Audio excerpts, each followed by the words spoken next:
డబ్బు, అనారోగ్యం, ఉద్యోగం, వ్యాపారం, అప్పులతో బాధపడుతున్నారా? మీకోసమే లాంచ్ యువర్ ఫ్యూచర్ ప్రోగ్రామ్.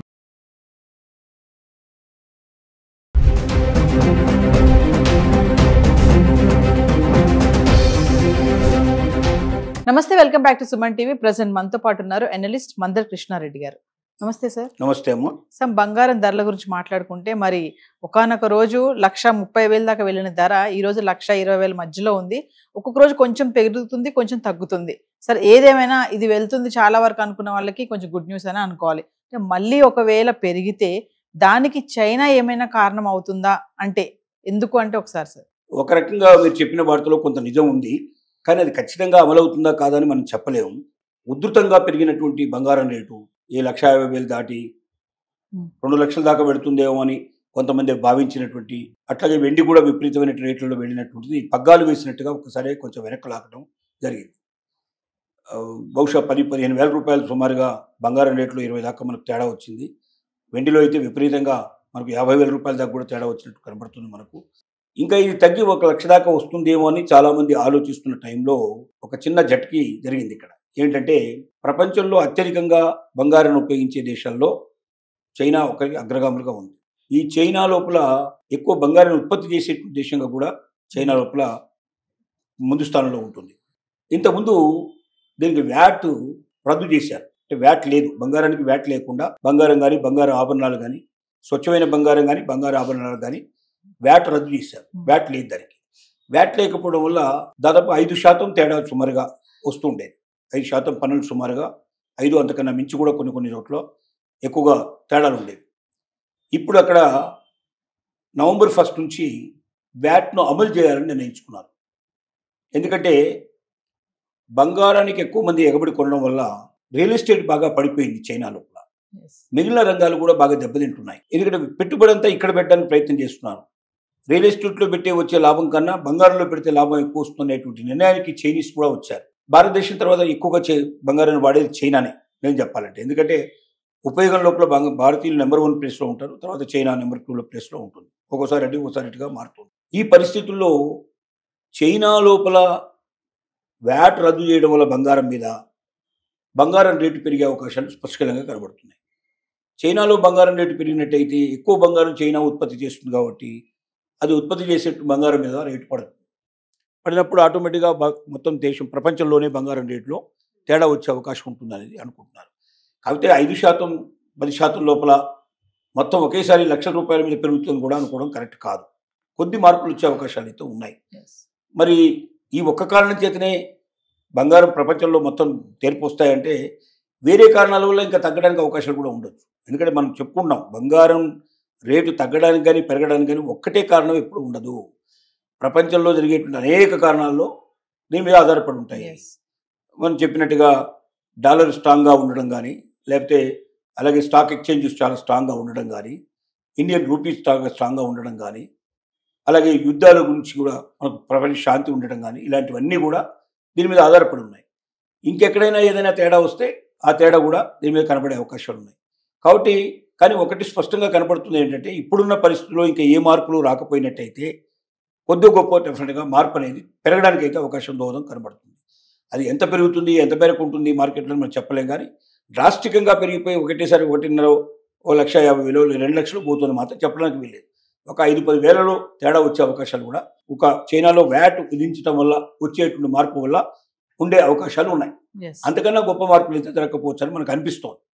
కాబట్టి భయపడిపోయి మళ్ళీ బాగా పెరుగుతుందేమో అని వెంటనే కొనుక్కోవడానికి ప్రయత్నం చేయడం కానీ, లేదా ఉంటే నేను కొనుక్కోవాలని అనుకున్నాను కాబట్టి కొనుక్కోకుండా పోతే మళ్ళీ రేపు పొద్దున ఏం జరుగుతుందని భయం కాకుండా ఒకటి స్టడీగా ఉండి ఇంకా కొంతకాలం వెయిట్ చేసి చూసిన తర్వాతనే కొనుక్కోవడం చాలా మేలు.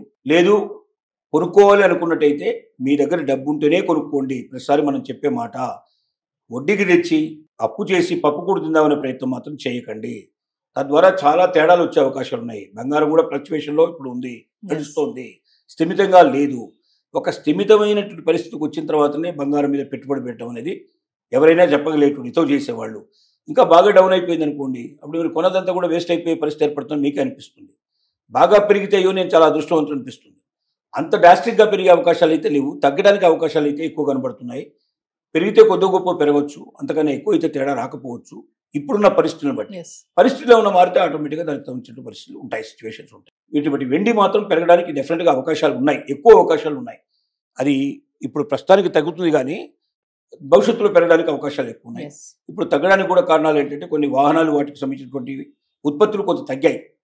అవి త్వరలోనే ఆ ఉత్పత్తులు బాగా పెరిగే అవకాశాలు కనబడుతున్నాయి. ఆ ఉత్పత్తులు బాగా పెరిగితే ఆటోమేటిక్గా వెండి కూడా పెరగడానికి అవకాశం ఉంటుంది. కాబట్టి వెండికి మాత్రం పాసిబిలిటీస్ భవిష్యత్తులో చాలా డెఫినెట్గా ఉంటాయి. బంగారానికి మాత్రం పాసిబిలిటీస్ లేవు. అంటే బంగారం మాత్రం చెప్పలేవు, ఇది ఇతోధికంగా అటు ఇటు ఫ్లక్చువేషన్లోనే ఎక్కువగా ఉంటుంది. కాబట్టి వెండి మీద పెట్టుబడి పెట్టదలుచుకున్న వాళ్ళు తగ్గగానే ఒకేసారి దాని మీద కొంచెం కొనుక్కోగలిగితే ఇంకా కొంచెం తగ్గుతుంది. వెండి కూడా కొంచెం తగ్గ పాసిబిలిటీస్ ఉన్నాయి. ఇప్పుడున్న ట్రెండ్లో కొంచెం తగ్గడానికే అవకాశాలు కనపడుతున్నాయి కానీ పెరగడానికి అంత గొప్ప అవకాశాలు లేవు. చైనా ప్రభావంలో కొద్ది గొప్ప తేడా మాత్రం రావడానికి అవకాశం ఉంది. ఒక విషయం చెప్పండి సార్, అంటే బంగారం ధర ఒకసారి ఎగిసి పడింది కదా, మరి ఎగిరెగిరి పడింది బంగారం ధర, ఇంకా అలాగే 2 లక్షల వరకు వెళ్ళిపోతుందని అన్నారు. చాలా మంది నిపుణులు కూడా చెప్పారు ఇంకా ఇలాగే పెరుగుతుంది బంగారం ధర, పడే ఛాన్స్ చాలా తక్కువ ఉంది అన్నారు. మరి ఒకేసారి ఎందుకు డౌన్ ఫాల్ వచ్చింది అని అంటే దేనికి కారణం డౌన్ఫాల్ ఏంటంటే రావడానికి రకరకాల కారణాల వల్ల వచ్చింది. ఒక కారణం వల్ల కాదు. ఒకటి యుద్ధాలు ఆగిపోయినాయి, డాలర్ బాగా స్ట్రాంగ్ అయిపోయింది, రూపీ స్ట్రాంగ్ అయిపోయింది, తర్వాత స్టాక్ ఎక్స్చేంజ్ ముఖ్యంగా చాలా స్ట్రాంగ్ అయిపోయింది. ఇవన్నీ స్ట్రాంగ్ అయిపోయే వర్షాలు ఏంటంటే దాని మీద పెట్టే పెట్టుబడులన్నీ అక్కడికి పెట్టుబడి ఎగిరిపోయినాయి. అంతకుముందు అవన్నీ వీక్గా ఉండడం వల్ల బంగారం మీద పెట్టారు పెట్టుబడులు. ఇవన్నీ స్ట్రాంగ్ అయిపోవడం వల్ల మొత్తం దీంట్లో డబ్బులన్నీ దానికి ఎగిరిపోయినాయి. బంగారం మీద పెట్టుబడులు ఎక్కువ పెట్టట్టే, కొనేట్లు తగ్గిపోయింది. డిమాండ్ ఎప్పుడైతే తగ్గిపోయిందో సప్లై ఆటోమేటిక్గా దానికి ఆటోమేటిక్గా రేట్లు తగ్గిపోయే అవకాశాలు ఉంటాయి. అది జరిగినటువంటి తతంగం ఇప్పటిదాకా. ఇప్పుడు మళ్ళీ ఒకవేళ అందులో ఏమైనా మార్పు వస్తే వస్తుంది. అందుకే ఎవరు కూడా ఎంత గొప్ప మేధావి కూడా ఖచ్చితంగా ఈ రోజు నేను జరుగుతుంది బంగారం ఇవాళ పెరిగి తీరుతుందని ఎవరు చెప్పలేడు. ఈ ప్రపంచంలో తగ్గి తీరుతుందని ఎవరు చెప్పలేరు. జరుగుతున్న దాన్ని బట్టి కొద్ది గొప్ప చేంజెస్ ఒక వారం రోజులు ఎలా ఉంటుంది, 10 రోజులు ఎలా ఉంటుంది కొంచెం చెప్పడానికి అవకాశం ఉంటాయి. కానీ ఇది 2 లక్షలకి ఎగిపోతుంది లేదా లక్షలకు దాటిపోతుందని ఇలా ఊరికే అంటే ఇది ఏంటంటే ఒక అదృష్టం కోసం చిలక జోష్యం చెప్పినట్టు ఉంటుంది. అది జరుగుతుందా లేదని ఎవరికి తెలియదు సంగతి. అలా చెప్పడం వేరు, నైపుణ్యంతో చెప్పడం వేరు. నైపుణ్యంతో చెప్పేవాడైతే ఒక 10 రోజులు 15 రోజులు నెల రోజుల ట్రెండ్ చెప్పగలడు తప్ప అంతకన్నా మించి చెప్పడానికి అవకాశం లేదు. ఆ తర్వాత ఏం జరుగుతున్నది ఎవరు చెప్పలేదు. అంటే తగ్గుతుంది కదా సార్, మళ్ళీ పెరిగిపోతుందేమో అని ఇప్పుడు కొనుక్కోవచ్చు అంటారా? ప్రస్తుతానికైతే తగ్గి ఉంది, తగ్గడానికే ఎక్కువ పాసిబిలిటీస్ ఉన్నాయి. చైనా లోపల వ్యాట్ని ఎత్తివేయడం వల్ల బంగారం మీద కొద్దిగా మార్పులు వచ్చే అవకాశాలు అయితే కనబడుతున్నాయి. అయితే అది శాశ్వతమా? ఇప్పటిదాకా అయితే చైనాతో సంబంధం లేకుండా తగ్గుకుంటూ వస్తుంది కదా. అంటే ఆ తగ్గుదల ఎలాగో ఉంటుంది కదా. చైనాకు సంబంధించి కొంచెం పెరిగినా తగ్గేదంటూ అది కూడా 2 రోజులు పెరగవచ్చు, 3వ రోజున మళ్ళీ తగ్గి కింద వెనక్కి రావడం కూడా పాసిబిలిటీస్ ఉన్నాయి కదా. మీకు అర్థమైందా నేను చెప్పేది? చైనా అనేది ఒక వ్యాట్ అంటే అది శాశ్వతంగా ఉంటుంది, అంత మాత్రమే తగ్గుతుంది, అంత మాత్రం పెరుగుతుంది. ఇండియాలో కూడా పెరిగినా అక్కడ పెరిగినట్టుగా పెరుగుతుంది, కానీ అంతకన్నా మించి పెరగదు. చైనాలో వ్యాట్ పెంచుకుంటూ పోతారు. ఒకసారి వ్యాట్ ఉంది, ఇంతవరకు వ్యాట్ వేసి లేదు, ఇప్పుడు వ్యాట్ వేస్తున్నారు. 5% 7% తేడా వస్తుంది, 5% to 7% డిఫరెంట్ వచ్చు. ఈ 5% 7% అంటే ఎప్పుడో మనకు 150 నుంచి మనం తగ్గుకుంటూ వస్తున్నాం కదా, 120 దాకా వచ్చాం కదా. అంటే ఒక 30,000 డిఫరెన్స్ వచ్చినట్టే కదా. 30,000లో 5% ఎంత వస్తుంది మనకు? చాలా తక్కువ కదా. అంటే చైనా వల్ల వచ్చేటువంటి మార్పు కొద్దిగే, అది 2 రోజులు 3 రోజులు వారం రోజులు ఉంటుంది ఆ ప్రభావం. కానీ మొత్తం ప్రపంచంలో వచ్చే మార్పు వల్ల ఇంకా తగ్గితే ఆటోమేటిక్ కిందికి వెళ్ళిపోతుంది, కానీ పైకి వెళ్ళదు కదా. కాబట్టి ఒక్క సంఘటన వల్ల ఇక స్టార్ట్ అయింది, ఇక ఇది 150కి వెళ్ళిపోతుంది, 2 lakhs వెళ్ళిపోతుంది. తెలివి తక్కువ వాళ్ళు చెప్పేటువంటి మాట, కానీ తెలివైన వాళ్ళు ఎవరు ఆ మాట చెప్పరు. బంగారం గురించి కొంచెం ప్రిడిక్ట్ చేయగలుగుతాం తప్ప ఎక్కువ మనం చేయలేవు.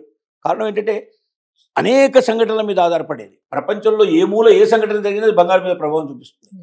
ఏ సంఘటన ఎప్పుడు జరుగుతుందో ఎవరు చెప్పగలరు? అందుకోసమనే ఊహలకు అందనటువంటిది బంగారం. ఇలా కొంచెం చర్చించుకుంటూ ఉన్న దాంట్లో అవకాశం మేరకి దాన్ని ఎలా చేయాలనేది కొద్దిగా అవకాశం ఉన్న మేరకి ఆలోచన చేసి ముందుకు వెళ్ళడం మంచిదనే ఉద్దేశం.